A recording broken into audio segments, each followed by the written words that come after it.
Hey kids, it's Chris, and this is going to be my second Game of Thrones Q&A video. I like to make this a weekly thing, so feel free to mark any comments you'd like to leave for a Q&A in any particular video. Mark it with something like "for the Q&A," and that way I'll be able to see that, so you can kind of tag that, and I'll be glad to use those in Q&A videos in the future. And that goes for Star Wars as well. So with that said, let's get started.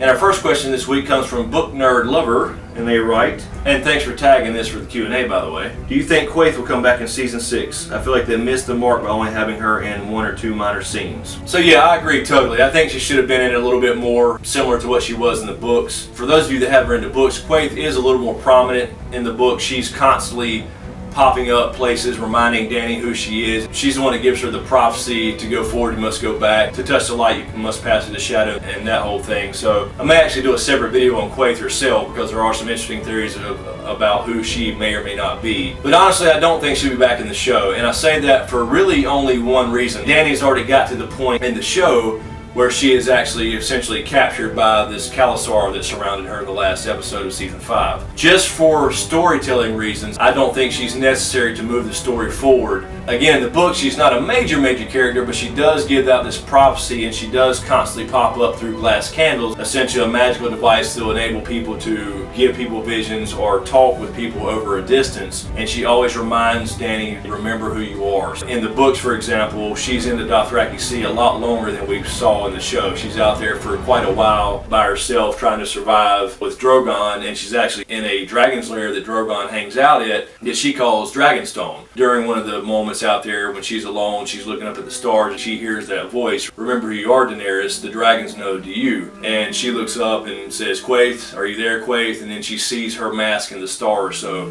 that's her communicating through glass candles. So she had a little bit more prominent role in the books, although still not a major character, and also to make us question Dany's past and who she is and what that might mean as far as the prophecy goes. I think they could have used her a little bit more, although again with the storytelling it just wasn't completely necessary, so they cut it out for time.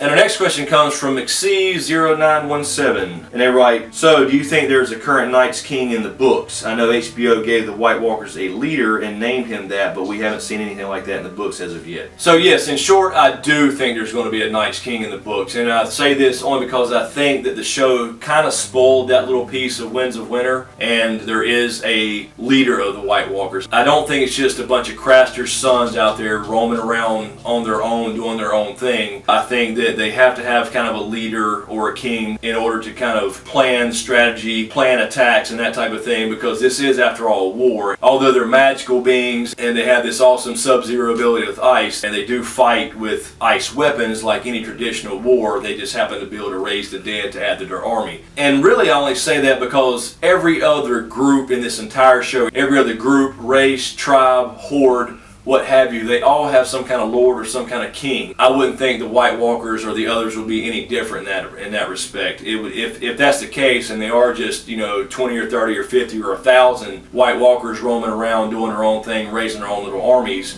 that would be the only faction in this entire world of Ice and Fire that would not have a specific leader or a king. And to make this clear, the current Night's King is not the original Night's King. So the original Night's King was like the 13th commander of the Night's Watch, and he was more than likely a Stark, according to Old Nan. He became Night's King by taking a wife from the others, a female White Walker, and then he called himself king, took refuge in an older Night's Watch castle called the Night's Watch that's since been abandoned, and ruled there for about 13 years before he was defeated. And our next question comes from Bob Murray, and he writes, you mentioned Bride of Fire. It made me think of something. What do you think the significance of Jon's hand being burnt is? It's mentioned in almost all of his chapters. So yeah, I definitely don't think that's by accident. I think there is significance to Jon's hand being burned. And again, for you guys who may not remember, Jon's hand was burned when he picked up the lantern to throw at the White, who were essentially reanimated crows when they had tried to attack Lord Commander Mormont at the time. I think that's significant in a couple ways. First way, I think it's simply hammering into our head that Jon is somehow related to fire. And of course, that goes into the R+L=J theory, being that Jon is the son of Rhaegar and Lyanna, and he is the Song of Ice and Fire. And also, I think it parallels with what happens to Dany later. Now, I don't know if this was intentionally planned, but of course, in A Dance with Dragons, Dany's hands get burned when she grabs a spear and pulls it out of Drogon in the fighting pits. The spear was on fire, and this was dragon fire from Drogon, and she burns her hands before she tames him with her whip and flies off into the Dothraki Sea. So I think it's also kind of a parallel moment as well between Jon and Dany, because as we've seen, there are a lot of parallels between these two characters. And our next question comes from the Isle of Q, and they write, "Hey Chris, I just found your channel and subscribed. Anyway, I have a question. You mentioned Sam wouldn't have time to become a full-fledged maester. How long does it take to become a full maester? I'm sure the book said it somewhere along the way. I just don't remember, so if you know, let me know. Thanks." So yeah, there's no specific passage in any book that says it takes this long, X number of years or what have you, to be a maester.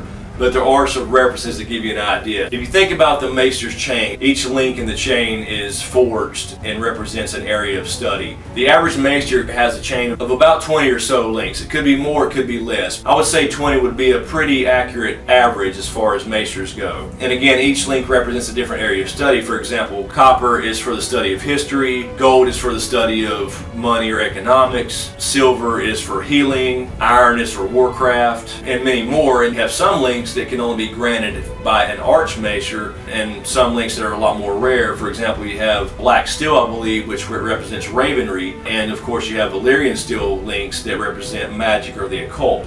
1 out of 100 maesters may have a Valyrian steel link in their chain. So there were a few examples. Somebody had been there at Old Town studying for a year and already forged, 2 or 3 links in the chain. But there's other ones that say that most links take about a year. So if you're talking about an average of 20 links per maester, then you're talking about around 20 years to become a full-fledged maester, where you receive the title of maester from an archmaester or what have you. So, it's not something where you can just go down for a few years, study a few things, and become a maester. It's a long time study, just like anything else. And our final question comes from Romane, and they write, "Could you explain to me why Daenerys was immune to fire so early on in the season, way before she even came across the witch? We first saw this when she stepped in the hot bath and later picked up a dragon egg off some hot coals." So yeah, this is still kind of, and pardon the pun, a fiery debate online in some cases, because some things seem to kind of contradict each other as far as her being immune to fire. I still kind of stand by the statement that George R.R. Martin made about 15 years ago. A guy named Robert Shaw interviewed George R.R. Martin, and he asked him, "Are all Targaryens immune to fire?"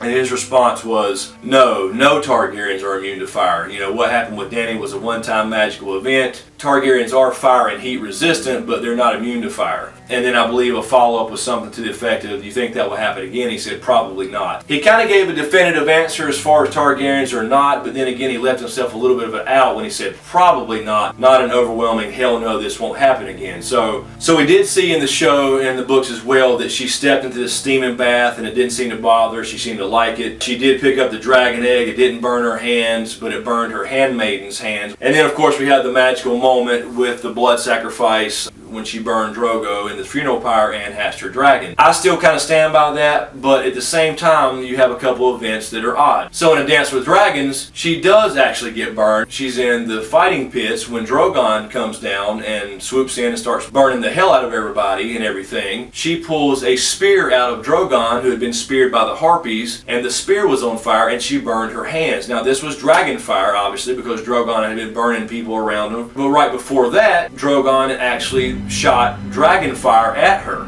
and she didn't burn again, but her hair did, just like the first time. Now it does say that she kind of ducked out of the way or knelt down, so perhaps it was as simple as she just ducked out of the way of the kind of stream of fire coming out of his mouth, and it just was close enough to catch her hair on fire. When she got out to the Dothraki Sea, she clearly states that this reminds her of the first time. She equates this of her not being burned again with the first time she wasn't burned. It states that her scalp was unburnt. So again, her hair burns off, except for a little bit. It says there were some remnants of hair left. So that's my question for you guys. Do you think this is still true? I mean, I personally do. I mean, that was his word, but then again, he could have changed his tune. I mean, it's been literally 15 or so years. Perhaps he now feels like there are special Targaryens. What do you guys think? Do you think that he has changed his mind on that? Perhaps she is special in some way and can't be burned? Or perhaps it's just dragon fire she can be burned by and not regular fire. I think back to the scene in the Hardhome episode of season 5 where the White Walker walked through the flames. His magical abilities just kind of pushed the flames out of the way. Do you think that's the way it works for her? Let me know what you guys think. Again, if you want to see these kind of weekly Q&A videos for Game of Thrones and Star Wars, feel free to comment on any video that you want and tag that, for the Q&A. and I'll be able to see that easier and use that in a Q&A video, and I'll be glad to do that. So again, thanks guys. Let me know what you think in the comments below. Don't forget to subscribe to get everything. I'll be doing some more Star Wars videos as well as Game of Thrones stuff. But in the meantime, you can click here for the little 4-part mini-series I did on the House of the Undying and Dany's visions in there and what they potentially mean. Appreciate all the support, you guys. Thanks for watching. We'll see you next time.